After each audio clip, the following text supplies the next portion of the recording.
welcome to the first ever episode of The Lost Boys. I'm Tandy, joined by BomattCourier. Say hi, Matt. Hi, Matt. I'm there Matt. It is. There it is. All right, we got to keep that trend going. Me and Ross do that all the time when we're doing commentary. So, I'm excited to be here, and I'm excited to talk about Lorcana. Matt, how are you feeling about this brand new game from Disney and Ravensburger? Oh, I'm really excited. I can't wait to play. I can't wait to, start singing songs from Aladdin at my opponent as they, lose to me. This game is super interesting, and it's not even out yet. Yeah, I mean, I know that you and Braden Bowdish have been playing a little bit before, they even had the full set previewed. You had been proxying up some of the cards they have previewed and building, on the weaker side of things, those kind of decks, it's like all commons or whatever. And we ended up playing a little bit at the Waffle House last week, and that kind of gave me a little bit of the bug. But so far, like when you were playing with those cards, like, what did you feel when you were playing as far as like introducing yourself to the engine of the game? I was interested as soon as I started, even months ago, they're showing individual cards, kind of trickling them out. And I think it was Friends on the Other Side, this card that it says draw 2 cards, but it's also a song. And it says you can just play it without paying its cost, just for free. That mechanic by itself got me interested, and then we started getting closer, and I see people talking about decks online, and it's clear that there are like enough cards that people are actually able to start building decks. So that's when I was like, all right, let's roll up our sleeves, get in here and see if this is actually, something I want to be playing a lot of. So we printed up some proxy decks and started jamming, and it's like, you could immediately tell is super deep. There's a lot you can do with the cards, tons of decisions during the gameplay, and that got me super hyped for the release, which we are coming up on. You were a little cooler on it, but then you went to Gen Con this past weekend. Yeah, so it turns out playing half a game in Waffle House is not necessarily going to sell you, especially when it's all weak commons. It can't actually win the game. I think, me and Braden had played about 10 minutes of a game, and then our food got there, and I was just like, let's just pack it in, I was planning on going to Gen Con for quite a while. My wife, Callie, works for the Gen Con, planning the whole event for the year round. And, we got our tickets a while back. And I was excited to go to Gen Con just because Gen Con is sweet. And I wasn't necessarily like high on Lorcana or anything like that. Upon getting there, I hear just stories upon stories from Magic players who are like trying to get into this game. And the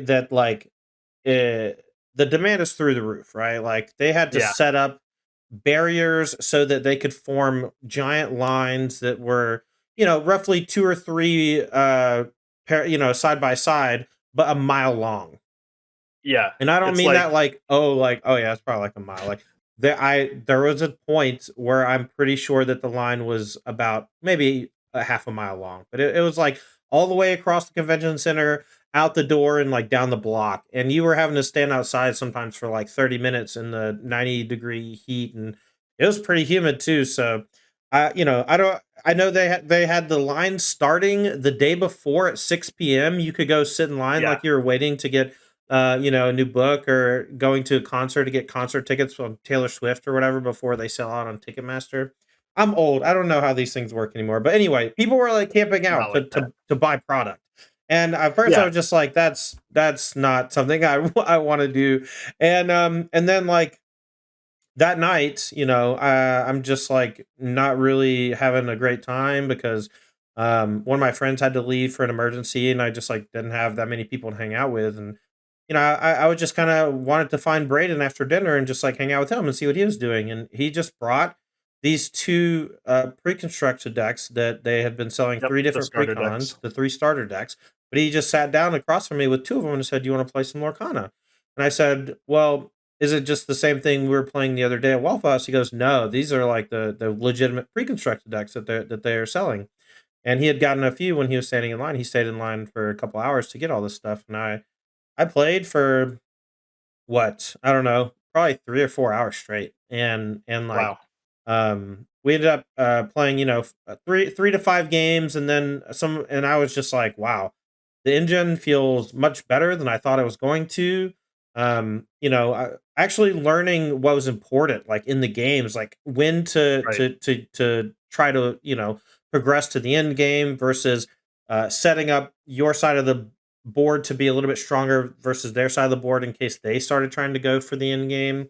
Hmm. The pieces started to come together, for lack of a better. And when that happened, I didn't need to play anymore. I was just like, this game is going to be good, and the audience is very clearly there, and this is something that like we can just like dive headfirst into. Um, Yeah. while we're sitting there, do you know Steve Stillman? Yeah. Yeah. Partner of one of the Scry Babies. If y'all are anyone watching this is into Commander, the Scry Babies are an awesome Commander podcast slash YouTube video series, and run by Louis Stardust and Tori of the Vast. And Tori of the Vast is Steve Stillman's partner, and Steve has been playing Magic for a little while, but has started to get into like One Piece, and he was actually there for the One Piece regionals that they were having. And I saw him when I was just like Sure. walking through Lucas Oil Stadium at Gen Con, right? There's just a bunch of people playing card games in the middle of Lucas Oil Stadium. That was really cool. But I ran into Steve and I told him like, yeah, we've been working on some Lorcana stuff and playing and having some fun. And that night, he walked over. We were in the Magic area, and he saw me and came and sat down. And he said, "What's this?" And I said, "This is the Lorcana. This is the game we're talking about."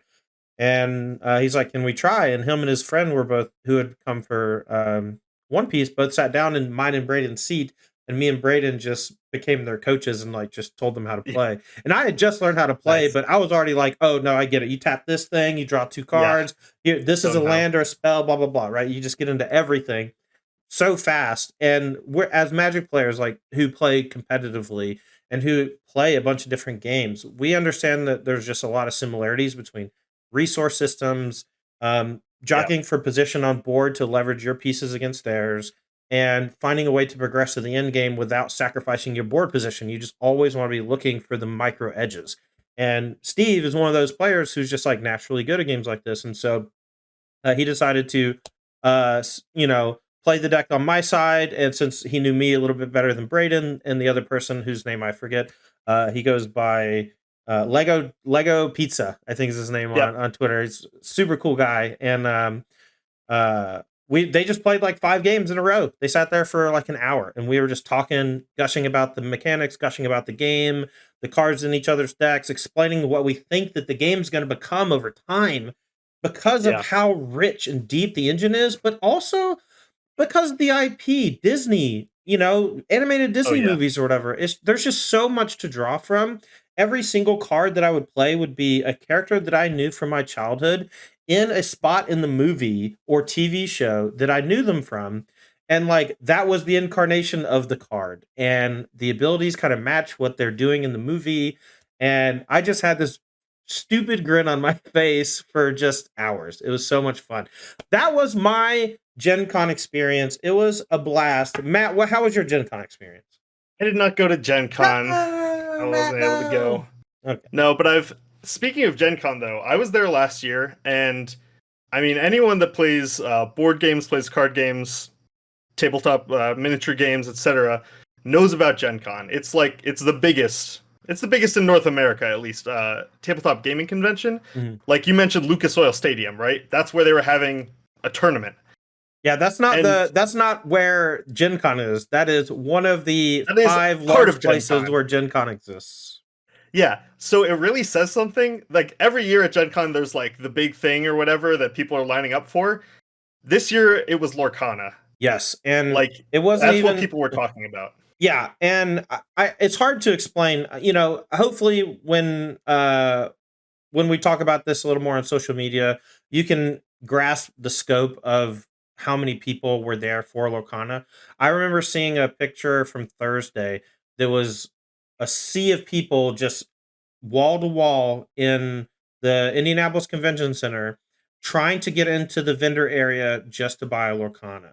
And Yeah, because it was such a cluster, they ended up having to work with Gen Con staff to create a giant queue so that people could wait in line. And because they didn't want a small number of people buying the majority of their product and hoarding it or whatever, they started having to limit the amount of product that you could buy. And they would even go so far sometimes as to clip your badge to make sure that you couldn't double buy or triple buy or like overbuy, right? And Right. so the game was so popular that they had to implement multiple measures to not only protect the consumer, but also to protect themselves. And Yep. that was just such an eye-opening thing to see. Just the demand was so high for this thing that doesn't exist yet. And I got to tell you, man, I waited in line twice out of the 4 days. There were 2 days where I just like waited in line for like quite some time to try to get some product.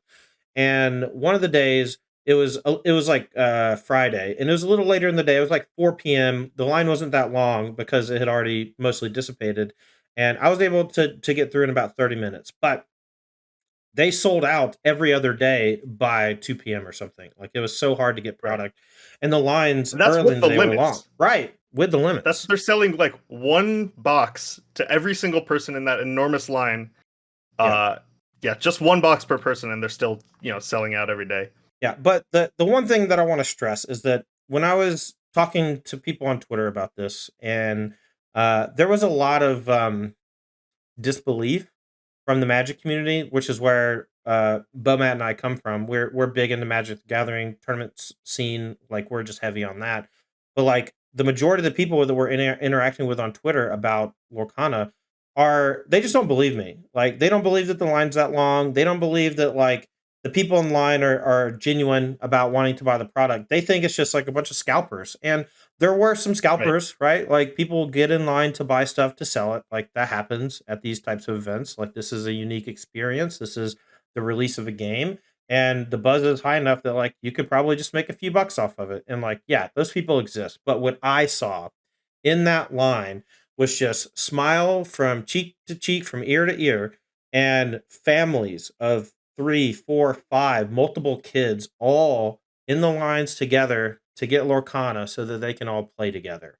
And I cannot express how much joy I felt watching people of that age getting into a game and with their family, right? When I was Yeah. growing up, getting into Magic, it was actually relatively difficult to get other of my family members into the game because like it was kind of nerdy. Normally, it would be very difficult to convince your spouse or your child or your father or your mother to play a game with you because you would need that game to basically share the interests that the both of you have so that you could come together to play the game. And I think that Disney is just the perfect IP to allow families to come together and play together. And I think that that's why it's going to be so big. Yeah, absolutely. I'm really looking forward to that. Like I said, I didn't get that experience at Gen Con, but it's we're coming up on less than 2 weeks now when this starts hitting local game stores. I really do think we're going to see people coming out with their families to try this game for the first time, and I'm really excited to see that. Yeah.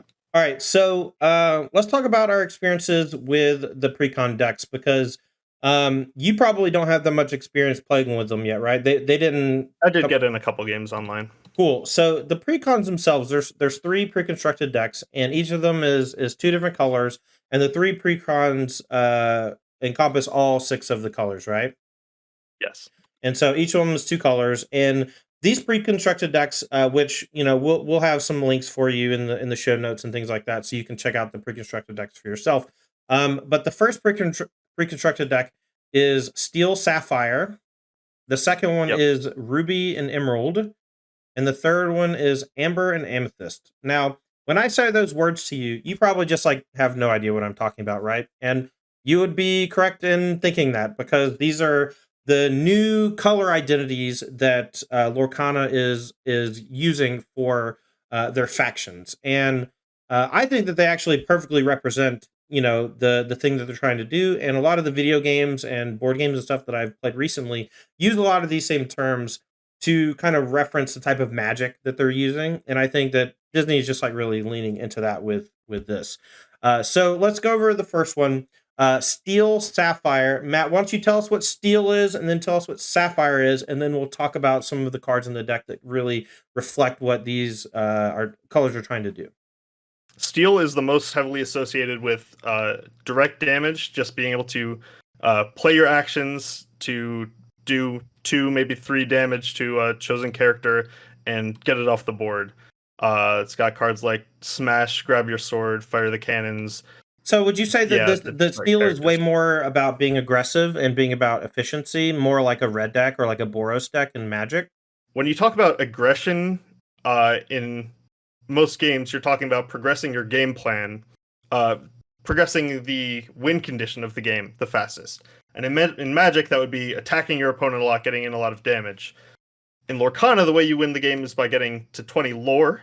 So an aggressive deck in Lorcana is playing creatures that are just trying to quest and get as much lore as possible, but you actually don't accomplish that by attacking. So Steel, as a color, does have creatures that are good at challenging, at attacking your opponent's characters, but when you're doing that, you're actually controlling your opponent's creatures, not progressing your own win condition. So you look at a card like Captain Hook Forceful Duelist. This is a 1 cost for a 1/2, and it has Challenger 2, which means, well, it's challenging, it gets +2 strength. This is, a really cheap creature. If you looked at this in Magic, you might think it's trying to win the game quickly. But this is actually a pretty defensive card in that when you play it, you're going to be able to kind of punish your opponent for questing with a larger creature, because you're just going to be able to trade up, use your 1-cost Captain Hook to get that thing off the board. So Steel actually, through these challenger characters and these damage actions, is kind of more of a controlling color, but using its creatures to control the board. That sounds a lot like what White is trying to do in Magic, right? And Sure. correct me if I'm wrong. Like White has a lot of these like defensive measures, but with like some kind of like protective element, like a drawback that makes it so it's not like a direct challenge to your opponent's creatures, right? You have to go through some caveat to tap them down by paying mana, or you can only deal damage to a creature that's attacking you, or something like that. And I feel like Challenger adds that to like a creature where the way that this game works, like you said, you're not really attacking when you're gaining victory points through the lore system. You are essentially sacrificing the ability to challenge your opponent's creatures while simultaneously making them prone to your opponent's attacks by gaining the lore points. And so a card like Captain Hook is not very good when it's not challenging. And so if you tap it or you exhaust it to gain a lore, your opponent can eat it pretty easily with like a 1 mana 2/2 creature or a 2 mana 2/3 creature. And that makes Captain Hook maybe one of the worst cards to be questing with. And that type of ability challenger makes it so that those are almost always going to be things to use for challenging. And very rarely, maybe your opponent has to have a clear board, or you have to be very wide and like established on the battlefield before you ever start using Captain Hook to quest. Now, the other side of the thing is Sapphire. Why don't you tell us a little bit about what Sapphire is about? So Sapphire, by far the strongest part of Sapphire's identity in the first chapter is ramp.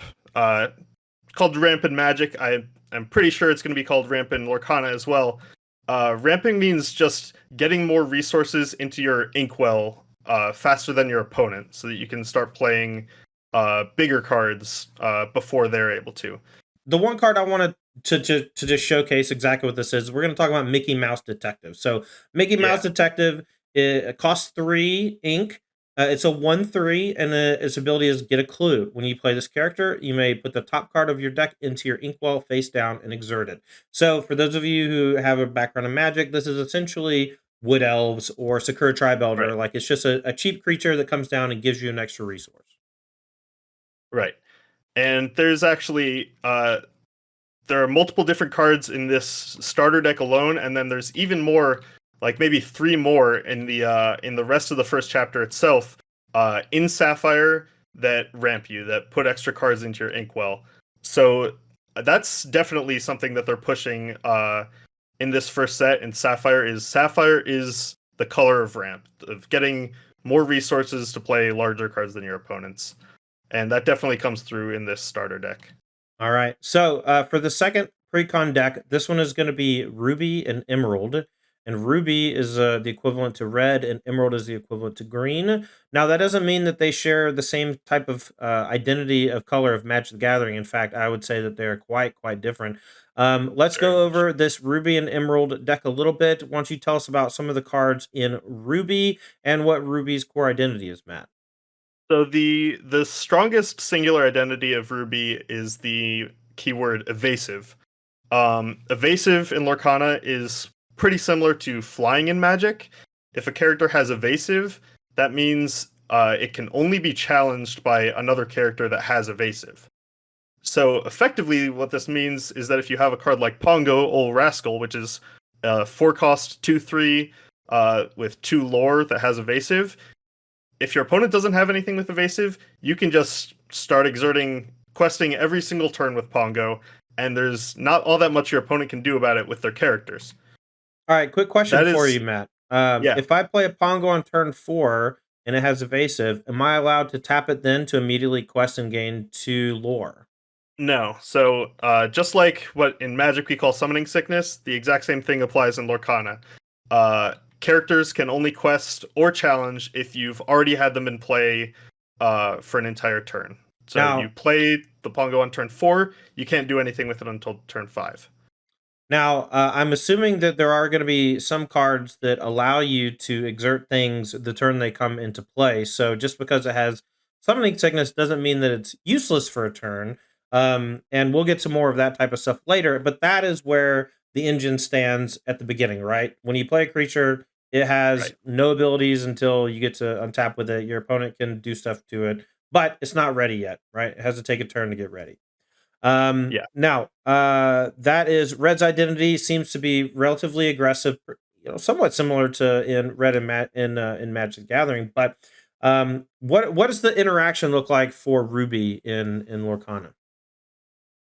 So Ruby has is the most focused on like very direct what in Magic we would call hard removal.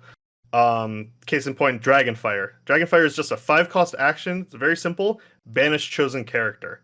Just whatever that thing is, get it out of here. Yeah, I think Uh, that's a pretty good, starting point for what does it take to remove a character from Lorcana's battlefield, right? And yes, absolutely. Dragonfire is the dark banishing, it's terror, whatever you want to call it.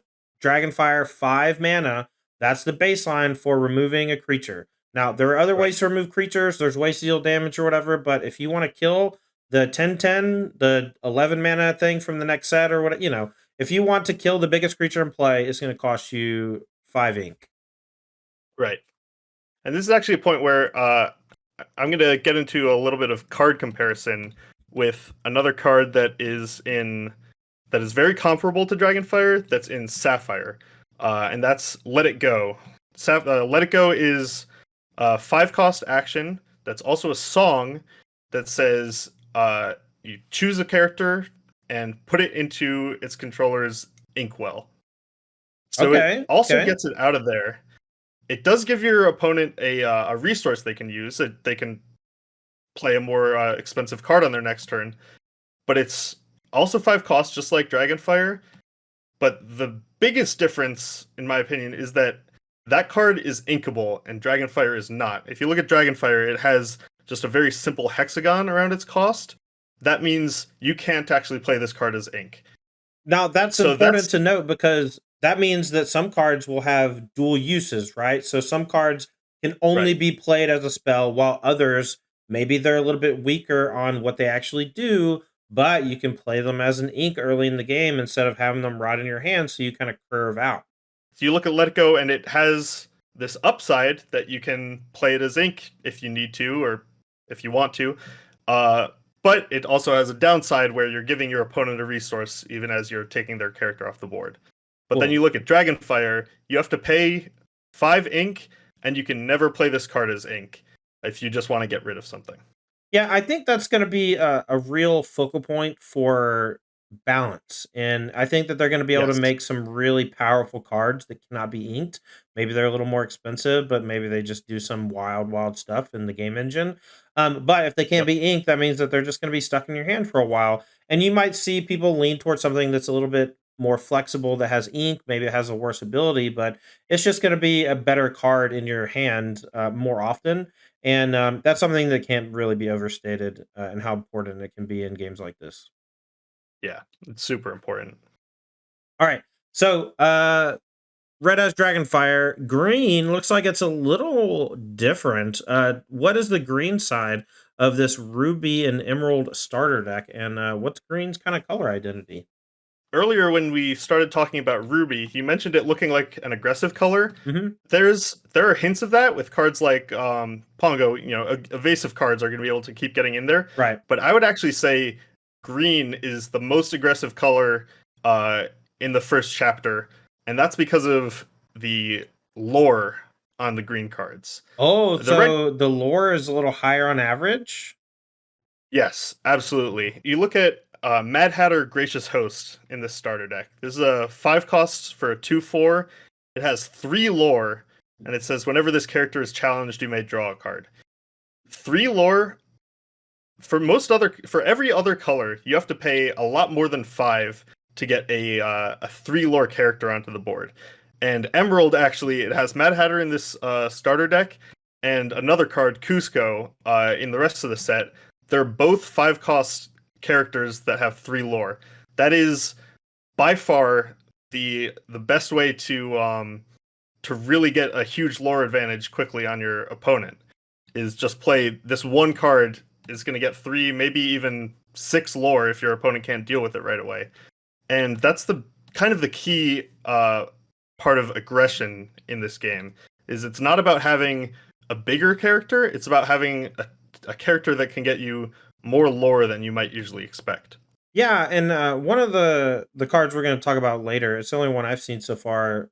There is a 2 mana creature that quests for 2 lore, and Yep. there's not very many, if any, other whole cards in the game so far that do that for that rate. And so I think by default, that one is just going to be one of the more aggressive 2 drops, because if your opponent doesn't challenge it with a creature or remove it with a removal spell, it's just going to gain a lot of lore very quickly and very early, and then you might be Right. scrapping to claw back into the game, trying to trade off for their creatures. But like, if they're just one creature ahead of you, then you're just getting buried.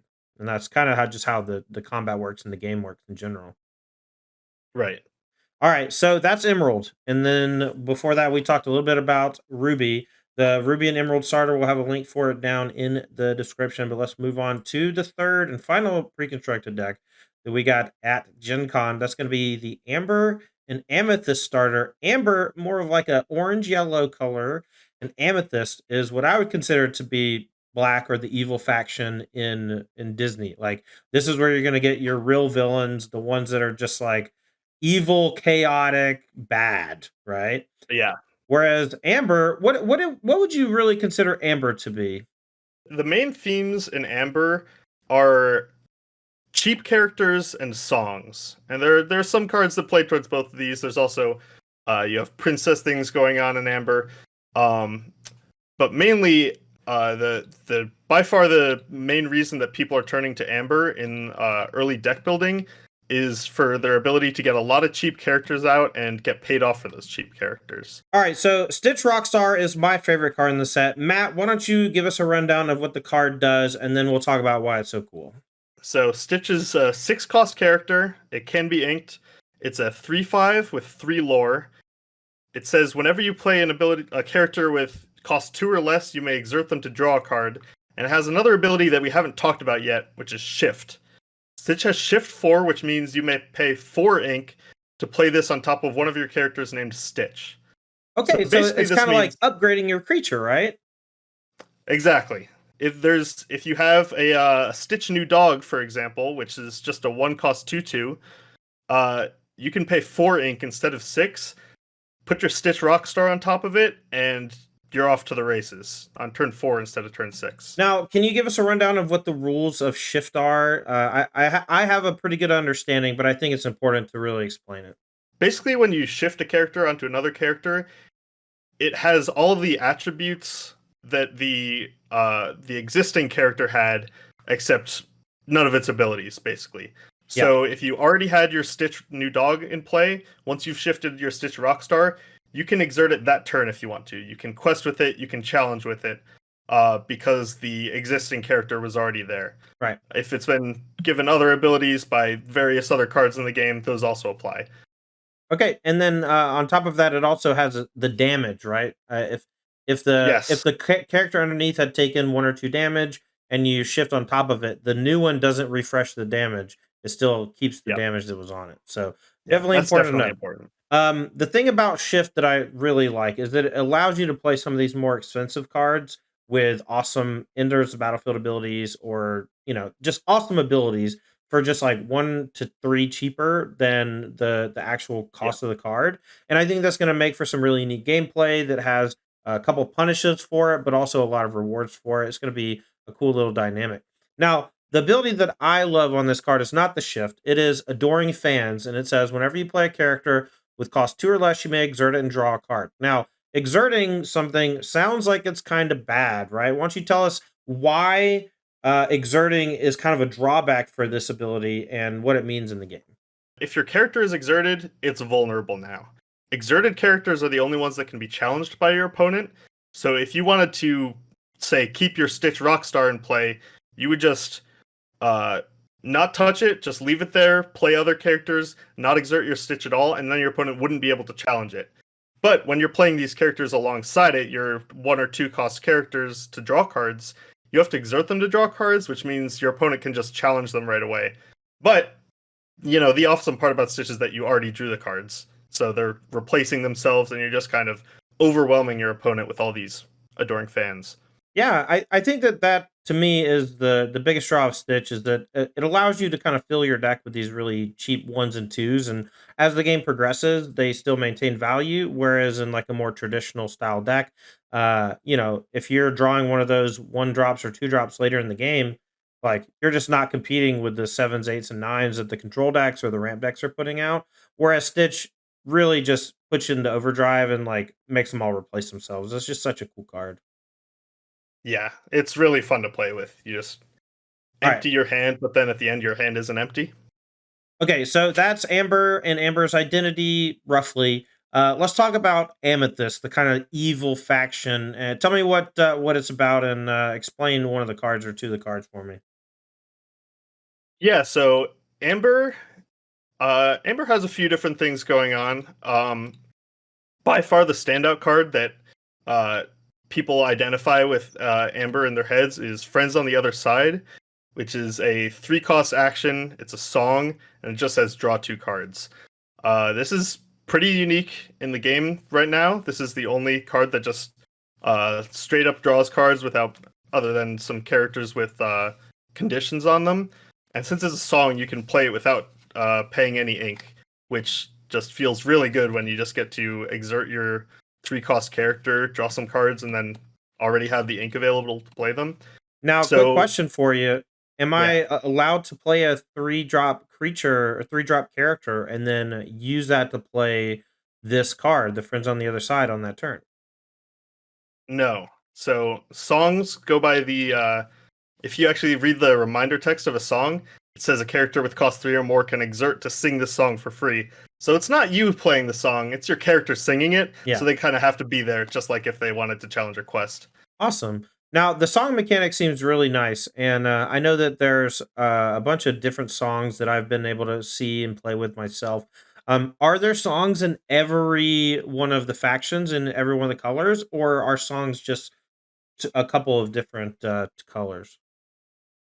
Yeah, so I believe the numbers are there are 12 songs in the first chapter. Most colors have 2. Amber has 3 songs, and Ruby only has 1. Okay, so they all have at least one, so that's nice. All right, so tell me a little bit more about Amethyst and what it means to be Amethyst. As far as the rest of Amethyst's abilities, um, there's a few different things going on. It's mostly individual interesting cards. Like this deck itself has Magic Broom Bucket Brigade and Mickey Mouse Wayward Sorcerer that actually reference each other.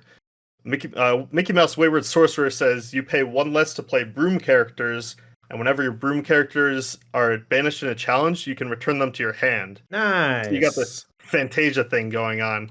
You just keep sending in the brooms; they keep coming back. That's cool. Um, so if you put those cards in your deck, if you were playing constructed, you would be able to play 4 Mickey Mouse and 4 brooms. That's a lot of your deck at that point. That's kind of devoted to this broom engine. Um, Other than that, there's a villainous thing going on. It's not This all starter villains deck. though, right? I've actually been looking over more of the cards as I talk about this. I might have spoken out of turn. To me, what it feels like is that these characters are just like way more heavily based on magic itself. Like a lot of Sure. the items from Beauty and the Beast that came to life. Like I'm Yep. looking at right now, I'm looking at the magic brooms, obviously with Mickey Mouse are really cool. But even the Mickey Mouse is Wayward Sorcerer, right? So he's just like Yep. he's got a fire staff going on, and that seems pretty sweet. But we start to see the other characters that are like the top end, and we're getting to JAFAR, Wicked Sorcerer. So like you have this really magic dense theme in this, and it seems that Yeah. like maybe it's more just like using magic to create stuff leans evil because it's just really powerful. And when people get access to a lot of power, that just leads them down the dark path. And Yeah. we see like Flotsam and Jetsam in the deck, which is really cool. The two eels from Ursula's pack, and then the big baddie at the top end, the one that I think is one of the coolest cards in the game, Doctor Facilier. How do I say that? I actually haven't seen the movie. I'm gonna Facilier. Facilier. Excuse me. I guess it's French or by It is. Yeah. Cajun. But Right. 7 mana, Dr. Facilier, Agent Provocateur, shift 5, so it can shift on a different Dr. Facilier, and there's a couple of them. So 4 Right. 5, and it says Into the Shadows. Whenever one of your other characters is banished in a challenge, you may return that card to your hand. It taps for 3 or exerts for 3 lore when you quest. So what this means Yeah. is that if you use one of your creatures to challenge an opposing creature and your creature dies, instead of going to your discard pile, it goes back to your hand. This is going to be really powerful with another ability we haven't talked about yet, and it's called Rush. And Rush is an ability that allows you to play a creature, and it can challenge your opponent's creatures that are exhausted that turn. And so it kind of creates this repeatable kill effect where you can just like challenge all your opponent's creatures in one turn and just mow them down. Yeah. Yeah. Rush with Dr. Facilier is certainly splashy, but honestly, just getting this thing into play, there's like not a lot your opponent can do. If you start challenging their characters, get them off the board, and then get those cards back to your hand, or even just start questing with your characters, like what are they going to do? They challenge them, they get some damage on their characters, and then they just go back to your hand. Yeah. Facilier just kind of takes over the game. It's a pretty wild card. So we talked a little bit about Friends on the Other Side, the 3 mana draw 2 that's a song. But one other card that I think is really important to talk about is the small Maleficent. There's going to be Maleficent Sorceress Yes. for 3 ink. It can be inked. It's a 2/2. It quests for 1 lore. And when it comes into play, it says cast my spell. When you play this character, you may draw a card. Now, we have a lot of parallels to this in Magic the Gathering, things like Elvish Visionary, Llanowar Visionary, Dust Legion Phyrexian Zealot, Rager. Phyrexian Rager, all cards like this. I feel like the Amethyst color is leaning into that really powerful magic that we're used to playing in Magic the Gathering, where one of the most important things is what we call card advantage. And that means that your Yep. raw resource count is just higher than your opponent's because a lot of the things you play replace itself by drawing a card or trade it for 2 of your opponent's resources pretty aggressively or quickly. And when you accrue a lot of card advantage over time, multiple times, you start to see that the time comes where you've both traded your entire board off with each other's board, you still have cards in your hand and your opponent doesn't. Yeah. And cards like Maleficent Sorceress just lean really hard into that. And I think that the amethyst color will lean really hard into that because of Maleficent and because of Friends on the Other Side. So I would look at those to be some of the more dominant, commons and uncommons that the color has access to. Right. And Maleficent actually has some more hidden upside. Oh, So what's it's that? like you said, it's a 3 cost 2/2, and this is actually, believe it or not, medium Maleficent or medium small. There's an even smaller one. Ooh, But anyway, uh 3 cost 2/2, you play it, you draw a card, you're done, right? It just kind of sits there. But then next turn, you have this 3 cost character that can sing friends on the other side. Yeah, that's pretty good. That's like it, this comes up a lot when you're building amethyst decks. Is you just want to have these characters that maybe your opponent doesn't care about so too much, but then they have that magic number of 3 to sing friends on the other side. Your opponent just gets buried in card advantage at not all that much cost to yourself. Yeah. All right. So we've talked about these precons, and we've talked a little bit about the colors. Let's talk about the types of cards that are in the game and what they mean inside of the engine. I'll start with the first one. Every single one of the creatures, right, are called characters. And each of these characters is a reference to a character from one of these animated Disney movies. And each of the cards is an expression of one of the iterations of that character at some point in the Right. movie. And the abilities of that character reflect what's going on in that part of the movie and their role in what's going on in that part of the movie. Um, Characters can range from the most iconic to Mickey Mouse to some of the bumbling sidekicks and henchmen that you see in some of the movies that run around with the baddies. Think Flotsam and Jetsam. Those are like my favorite little Yeah. micro villains. Now, there are two other types of cards. Why don't you tell us about actions? All right. Actions are cards that are kind of like instants or sorceries in Magic. When you play an action, it does the thing that it says, and then you're done with it. Okay. So we talked about Dragonfire. We talked about Friends on the Other Side. You play Now, this, you banish a character, you're done. Now, can I play any of these cards on my opponent's turn? No. There's none of that in Lorcana. You're playing all your stuff on your turn, and then passing the turn and seeing what your opponent can do. Cool, cool. All right. Now, I know that there are some actions that are songs where you can tap a creature to help pay for them based on the cost of the card or the requirement of the Right. song itself. But are all actions songs? No, there's only a handful. So there's every color has a bunch of different actions, but only, like we said, 1 or 2 songs. Okay, cool. So when you see an action that has a song on it, you kind of need to pay special attention to that because you can get up to some crazy stuff with these songs. Have some very quote unquote action packed turns. Cool. All right. Well, that is two of the types of cards in the game. The third type of card in the game is an item. And if we're talking in terms of Magic the Gathering, these are way closer to artifacts and enchantments. These are Right. non-character permanents that come onto the battlefield and have some sort of ability.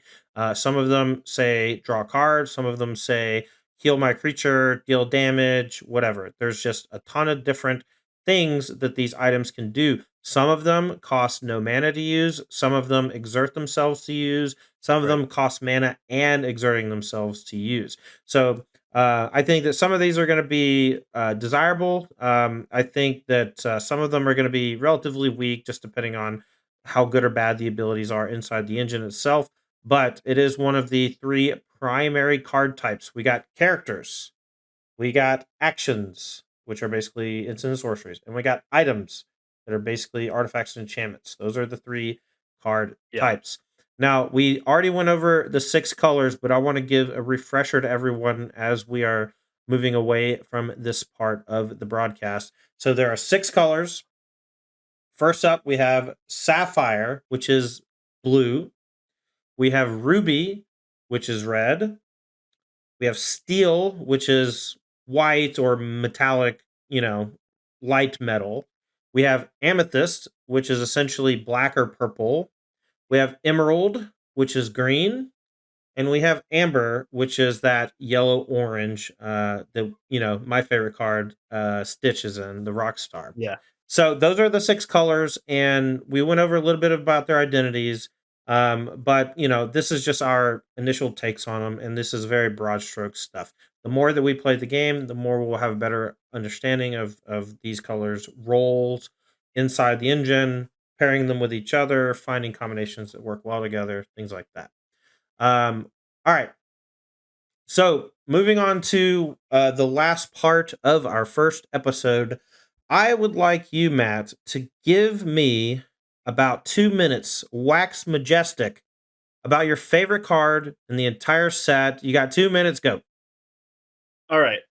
I think my favorite card in this set is Ariel Spectacular Singer. All This right, is tell an me about amber it. card. This is an amber card that costs 3. You can ink her. You can ink her. She's a 2/3. She quests for 1 lore. She has 2 abilities. The first one is Singer 5. This is not an ability we've talked about yet. Singer ability means that the character can sing for a higher cost than you actually spent to play the card. So Singer 5 means Ariel can exert to sing a song that costs 5 or less instead of 3 or less. Her second ability is Musical Debut. When you play this character, you look at the top 4 cards of your deck, you can reveal a song card and put it in your hand, and then put the rest on the bottom in any order. An Augur of So, Bolas strategy. I love me a good Augur of an, Bolas. an Augur of Bolas strategy. So in Magic, Augur of Bolas is a very similar creature that where costs 3 mana, you play it, you look at some of the top cards of your library, and you can reveal a certain type of card and put it into your hand. And in Magic, Augur of Bolas is kind of famous for missing. Sure, you might have like a lot of instants or sorceries in your deck, Yeah. but a way like it feels way more often than it should be. You just play your Augur of Bolas, you don't see an instant or sorcery in the top, and you just kind of do nothing with the card. Yeah. And to be fair, Ariel can do the same thing in this game. You can just play your Ariel, not get any cards off of it, and kind of feels like, what are we doing here? So there's a couple things with that. One is that obviously you can influence that by putting more and more songs in your deck. The highest number of songs you can put in your deck right now is 20, because there are 3 amber songs. Most of the other colors have 2 songs, and then 5 times 4, you can play up to 4 of any card, gets you to 20. So if you really wanted to, you could play the maximum number of songs. At 20 songs in your deck, I think it's between 90 and 95% likely to hit off Ariel. That's pretty good. And yeah, that gets to the second part, which is playing this card and getting a song into your hand is extremely good. Like, we looked at Maleficent, that's a 3 cost for a 2/2 to just draw a card. Ariel is a 2/3, and she can also, sing above her cost. She's a singer. Mm-hmm. So if you can build your deck right, where you're playing Ariel, putting a song into your hand, and then using her to sing an expensive song, that's just like a great little bit of value you can get into your deck. And she just has such an impact on deck building. She's been really interesting to think about, because the other interesting thing is some of these songs you might be putting into your deck are not necessarily songs that you want to cast all that much. For example, Hakuna Matata, that's a 4-cost song that just says remove up to 3 damage from each of your characters. And sometimes that can be pretty good, but sometimes, your characters don't have damage on them. You don't really want to exert your character to play this card just to remove a couple damage. But the interesting thing about Lorcana as a whole is that Hakuna Matata is inkable. So you don't want to cast Hakuna Matata, you can just play it as ink. And then when you start getting into Ariel, you're playing this card, putting Hakuna Matata into your hand, and the next turn you just get to ink that card that you didn't have to draw naturally. Yeah. And you're just up a card regardless of whether the song you put in your hand even would have had any effect on the game. You just played Ariel to get your ink for next turn, and you feel way ahead. Yeah, I mean, raw resource versus a situational card, right? You just pick whichever is more valuable at the time, and Ariel lets you find them, and she can sing the good ones, right? Oh yeah, yeah. There's all right. When we start getting into deck building, there's some wild stuff that Ariel can do if you really build into that Singer 5 ability. All right, so my favorite card, we already talked a little bit about Stitch Rockstar is the one I want. It's like my favorite competitive card, I think. But my favorite overall card when you take in the moment in the story, the card itself, the history of the card, the history of the character, I gotta go with Tinkerbell Great Fairy. So Tinkerbell Yeah, Great giant Fairy, fairy. sorry, Tinkerbell Giant Fairy. It's 6 ink and it is inkable. It's a 4/5/2. That means that's 4 power, 5 toughness, and quest for 2 lore. Tinkerbell Great Giant Fairy has shift 4, which means you can pay 4 and then shift it onto a different Tinkerbell. First ability is called Rock the Boat. When you play this character, deal 1 damage to each opposing character. Nice little creature rush you got going there, family. That's going to be bang, bang, bang, bang, bang. Shoot the cannons Yep. off.